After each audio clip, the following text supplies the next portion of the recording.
Монгол улсын үндсэн хуулийн 39-р зүйлийн 4 дахь хэсэг, Монгол улсын засгийн газрын тухай хуулийн 21-р зүйлийн 5 дахь хэсэг, 23-р зүйлийн 1 дахь хэсгийн 2 дахь заалтыг тус үндэслэн Монгол улсын засгийн газрын гишүүн хууль зүйн дотоод хэргийн сайдаар Баттөмрийн энх баярыг томилж байна.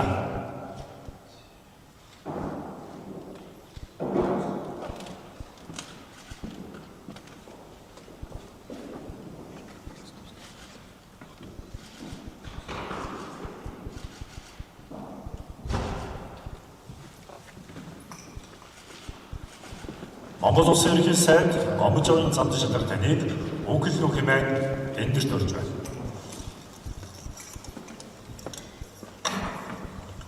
За Монгол улсын үндсэн хууль, Монгол улсын засгийн газрын тухай хуулийн заасан бүрэн эрхийн хооронд Монгол улсын ерөнхий сайд мэдээ улсын хурлын гишүүн Баттөмрийн энх баярыг Монгол улсын засгийн газрын гишүүн хууль зүйн дотоод хэргийн сайдаар томилон батламжилж байна.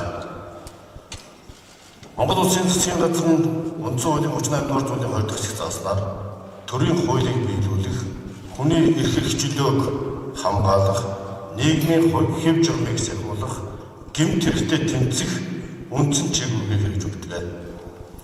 Энэ бол төрийн зүрх болсон хууль зүйн дотоод хэргийн салбарын чин ариун үндсэн хуулиар үлдээсэн үүрэг юм. Төрийн шударга байдал иргэдийн итгэл хоёр салшгүй холбоотой. Хууль шударгаар үйлчилж төр хариуцлагатай ажиллах ёстой. Хуулийн өмнө хүмүүхэн дэвширхтэй байх ёстой.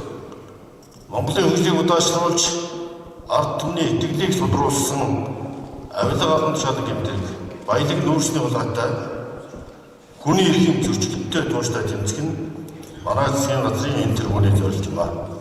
Баялагын улаан нүүрсний улааг тасан зогсоож учирсан хохирлыг арилгах, гэм буруутай этгээдүүдэд бол хуулийн хариуцлага хүлээгдэх, далд эдийн засгийг олгох нь Монгол улсын төр ард түмний эдийн засаг нийгмийн нийтлэг эрх шиг. Энэ бүхнийг шийдвэрлснээр цалин дэтгэврийг шаардлагатай түвшинд нэмэгдүүлэх, эрүүл мэндийн босдод орон сууц, ажлын байр зэрэг амьдралын чанарыг дэвшүүлэх бодит боломж нөхцөл бүрдэнэ. Баттөмрийн баяр нь хуулийн эрхцэн салбарт 23 жил ажилласан мэргэжлийн өндөр түвшний хуульч, бодлого боловсруулагч, шударга зарчимч, эрч хүчтэй залуу улс төрчмийн энхүү хууль зүйн дотоод хэргийн сайдаар энэ цаг үе томилж байна. Тэрээр 2016-аас 2018 онд хууль зүйн дотоод хэргийн дэд сайд, 2023-аас 2024 онд хууль зүйн дотоод хэргийн сайдаар ажиллах хугацаанд шударгасны тогтцоог бичүүлэх, авилгын эсрэг хуулийн шинжилт, бодит дахиж зааж байсан. Иймээс түүнийг хууль, эрх зүйн, шударгасны үнд зарчмыг хамгаалж, төрийн хуулийг хэлбэртгүү хэрэгжүүлэх чадвартай хэмээн итгэл хүлээлгэн энэ хүн нэг хариуцлагатай албан тушаалд томилон батламжилж байна.